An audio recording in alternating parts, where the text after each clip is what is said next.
আল্লাহকে ভয় কর, আমি আল্লাহকে ভয় কর। যদি বান্দা আমাকে ভয় করে চলিস, আমি আল্লাহ তোদের দুটো জান্নাত অবধারিত রেখেছি। বলেন না সুবহানাল্লাহ। সূরা রহমানে আল্লাহ জান্নাতে যাওয়ার রাস্তা বলে দিলেন। একটা রাস্তা, বান্দা তোরা আমাকে ভয় কর, ভয় করলে কটা জান্নাত দেবে? সবাই বলে দুটো জান্নাত দেবে। আমরা জান্নাতে যেতে চাই না চাইনি বলে, তাহলে জান্নাতে যেতে চাই। তাহলে জান্নাতে যেতে গেলে কি করতে হবে? আগে আল্লাহকে ভয় করতে হবে। 82 জায়গায় আল্লাহ নামাজের কথা বলেছেন, 82 জায়গায় বলেছেন।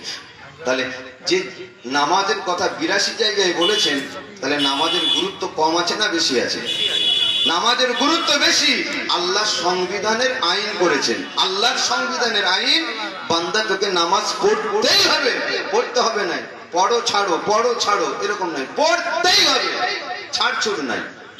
তবে নামাজ পড়লে জান্নাতে দেবে আল্লাহ, গ্যারান্টি কিন্তু আল্লাহ দেন নাই, কিন্তু পড়তেই হবে। কেন পড়িসনি হিসাব আল্লাহ নেবে, কিন্তু গ্যারান্টি নামাজ পড়লে জান্নাতে দিয়ে দেবে আল্লাহ, এটা বলেন।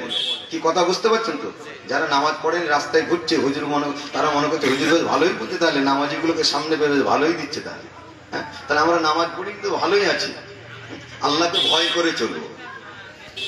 তো আমার ভাইরা বাবাজিরা, এতটা সোজা নয় একটা ইচ্ছা করে বদমাইশ করা। যারা বলবে যারা নামাজ পড়েনি তাদের থেকে আমরা ভালো আছি, যারা নামাজ পড়ছে তাদের থেকে ভালো আছি, যদি এ কথা বলে, আচ্ছা বলেন সে ঠিক বলছে না ভুল বলছে? তাহলে বদমাইশি কথা, তার পাকামো কথা। হ্যাঁ, আল্লাহ এদেরকে ছাড়বে না। পড়তে পারেনি আল্লাহ, লজ্জিত অনুতপ্ত, আল্লাহ রেহাই দেবেন, কিন্তু পাকামো করলে রেহাই পাবে না। তাই আল্লাহ 82 জায়গায় বলেছেন, বান্দা তোদের নামাজ পড়তেই হবে, গ্যারান্টি জান্নাত দেয় না। আল্লাহ গ্যারান্টি জান্নাতে যাওয়ার রাস্তা বললেন, বান্দা তোরা আমাকে ভয় কর, দুটো জান্নাত দেবো। কেন আল্লাহ দেন নাই? কষ্ট করে, এত কষ্ট করে শীতের সময় ঠান্ডার সময় 5 ওয়াক্ত নামাজ আদায় করব, অথচ আল্লাহ গ্যারান্টি দিচ্ছেন না কেন? এটা জানতে হবে না, হবে না?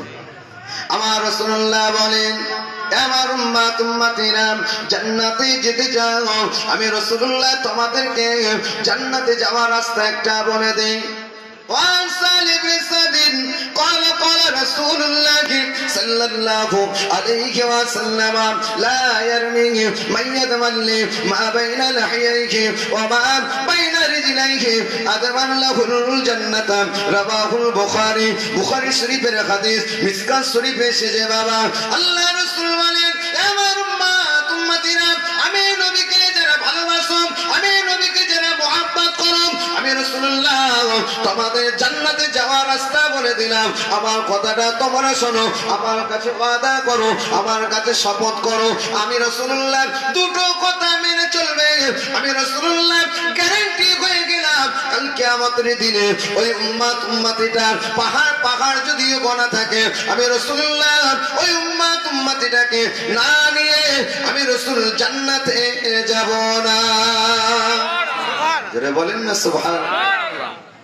তাহলে আল্লাহ বললেন ভয় কর, জান্নাত দুটো দেবো। রাসূল বলছেন আমার দুটো কথা মেনে চল, আমি তোদের জান্নাতে জামিনদার হয়ে যাব। তাহলে আমাদের জান্নাতে যাওয়ার আশা আছে না নাই? তাহলে রাসূলের কথা শুনতে হবে তো, আর আল্লাহর কথা এটা মানতে হবে তো।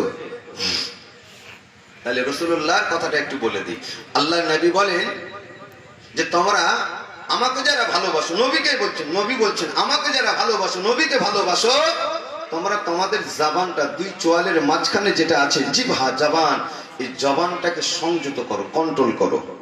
আমার রাসূলুল্লাহ বলেন এই জবানে মিথ্যা কথা বলবে না, জবানে গালিগালাজ করবে না, জবানে পরচর্চা করবে না, এই জবানে সুদের টাকা খাবে না, এই জবানে ঘুষের টাকা খাবে না, এই জবানে ছেলের বিয়েতে পণের টাকা নিয়ে খাবে না, এই জবানে মদ খাবে না, এই জবান দিয়ে তাড়ি খাবে না, এই জবান দিয়ে গাঁজা খাবে না, এই জবান দিয়ে বিড়ি খাবে না।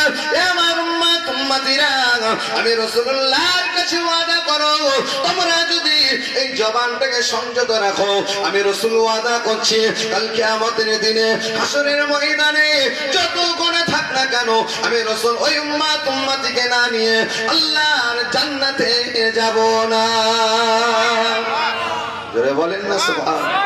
যে রসুলের জন্য জান্নাত বানালেন, সে রসুল বলছেন আমি ওই উম্মাতটাকে না নিয়ে যাব না যে আমার কাছে ওয়াদা করবে জবানটাকে ঠিক রাখবো। তাহলে আমি রসুল বলছি তাকেও আমি ওয়াদা করছি কিয়ামতে তাকে ফেলে রেখে আমি যাব না জান্নাতে। তাহলে ইচ্ছা আছে না না জান্নাতে যাওয়া? তাহলে জান্নাতে যাওয়ার রাস্তাটা একটু খেয়াল করেন, এই রাস্তাটা ঠিক রাখেন, জান্নাতে অটোমেটিক আল্লাহ পৌঁছে দেবে। জোরে বলেন সুবহানাল্লাহ।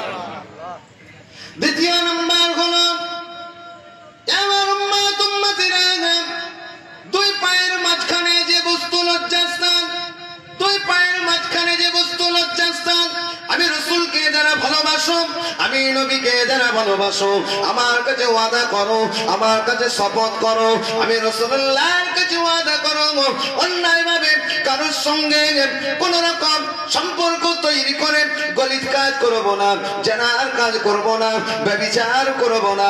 আমি রসুলের কাছে ওয়াদা করো অবৈধ করে কারোর সঙ্গে সম্পর্ক করব না।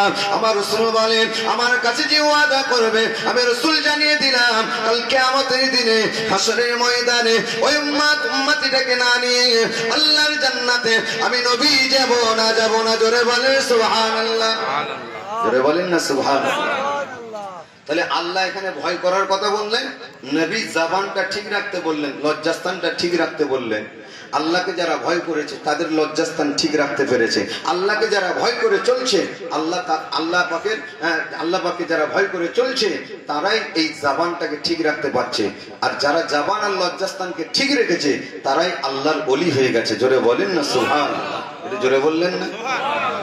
নামাজ পড়ে ওলি হয়েছে দেখাতে পারবেন না, নামাজ পড়ে নামাজি হয়েছে, ওলি হতে পারে না। যারা জবান আর লজ্জাস্থানটাকে ঠিক রেখে নামাজ পড়েছে আল্লাহ তাদেরকেই ওলি বানিয়ে দিয়েছে। তাই নামাজ যারা পড়ি আমরা মিথ্যা কথা বলি না, বলিনি? বুকে হাত দিয়ে বলে মিথ্যা কথা বলা চলে তো? চলে না। নামাজ আমরা যারা পড়ি এখন সুদের টাকা খাওয়া হয় না হয়নি? সত্য কথা বলবেন বুকে হাত দিয়ে। তাহলে আল্লাহকে যে ভয় করবে সে সুদ খাবে না, আল্লাহকে যে ভয় করবে হারাম কাজ করবে না, আল্লাহকে যে ভয় করবে দলিত কাজ করবে না।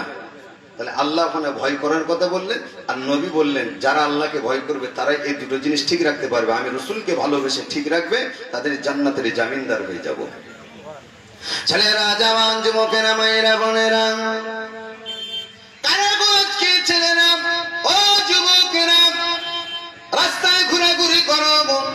কিছুদিন আগে আইলা মোহাম্মদ আমার নবীকে ভালোবাসি স্লোগান দিয়েছিলেন রাস্তাতে, আমার নবীকে ভালোবাসি জুলুস করেছিলেন, আমার নবীকে ভালোবাসি মোহাব্বতের পরিচয় দেখিয়েছিলেন। ও সোলা গ্রামের ছেলেরা, ও ভাঙিপাড়া ছেলেরা, ও ইন্দা গ্রামের ছেলেরা, মাইকের আওয়াজ যতদূর পর্যন্ত যাচ্ছে আজকে নবীর মোহাব্বতে নবীর মাহফিল কায়েম হয়েছে, আল্লাহ এবং রাসূলুল্লাহর মাহফিল কায়েম হয়েছে। অথচ আজকে কুটুমজনকে ডেকে 10 কিলো গোশত রান্না করে খাইয়ে দিলে, অথচ নবীর মাহফিল করছে। এই নবীর মাহফিলে তোমরা নিজেরা আসছো না। কাল কিয়ামতের দিনে হাসরের ময়দানে আমার নবীর কাছে কি মুখটা দেখাবে? তাই কোন নবী বাবা, যে নবীর অপেক্ষায় আদম নবী থেকে ঈসা নবী পর্যন্ত তামাম নবীর উম্মত উম্মতিরা আমার নবীর মুখাপেক্ষী হয়ে থাকবে। জোরে বলেন সুবহানাল্লাহ। সে নবী আমার আপনার নবী, তামাম নবীর উম্মত উম্মতিরা পেরেশানিতে থাকবে, আমার নবীর সুপারিশ ছাড়া জান্নাতে যেতে পারবে না। জোরে বলেন না সুবহানাল্লাহ। সে নবী আমার আপনার নবী। তাহলে সেই নবীর মাহফিল হয়। আমি তো দেখতে পাই ভাঙিপাড়া আর সলার এই গ্রামের ছেলেরা খুব কম আছে এখানে, আমি তো দেখতে পাচ্ছি। কৃষ্ণপুরের কিছু আছে, সেই ইন্দা থেকে আছে, খাঁপাড়া থেকে কিছু আছে, লক্ষ্মীপুর মুসলিম পাড়া থেকে আছে। আর ভাঙিপাড়ার ছেলেরা সব কুটুম নিয়েই ব্যস্ত, নাকি বলেন তো? কুটুম নিয়েই ব্যস্ত। কুটুম নিয়ে তো সারা জিন্দেগি খাওয়া। আজকে জলসার মাহফিলে কুটুম দেখেছো, কুটুমকে খাইয়ে ঘরে তালা লাগিয়ে এখানে এসে বসো, ঘরে চাবি দিয়ে এখানে এসে বসো যে তোমরা এসেছো আমরাও যাবো জলসায়, চলো। তা না করে কুটুম্বিতে করে দিয়ে সব খাবে আর ঘুমাবে, সব পড়ে পড়ে না রাখবে। এবারে যখন লাস্ট টাইমে হুজুর আখেরি মোনাজাত করবে, বিরিয়ানি আল্লাহ করে মাশাআল্লাহ অনেক হচ্ছে, বলবে সব বিরিয়ানিটা ফাঁকা দেওয়া যাবে না, বিরিয়ানি যদি না পায় সেখানে লাঠি ধরতে হয়, ধরবে সব। এরকম হচ্ছে না হয়নি বলেন?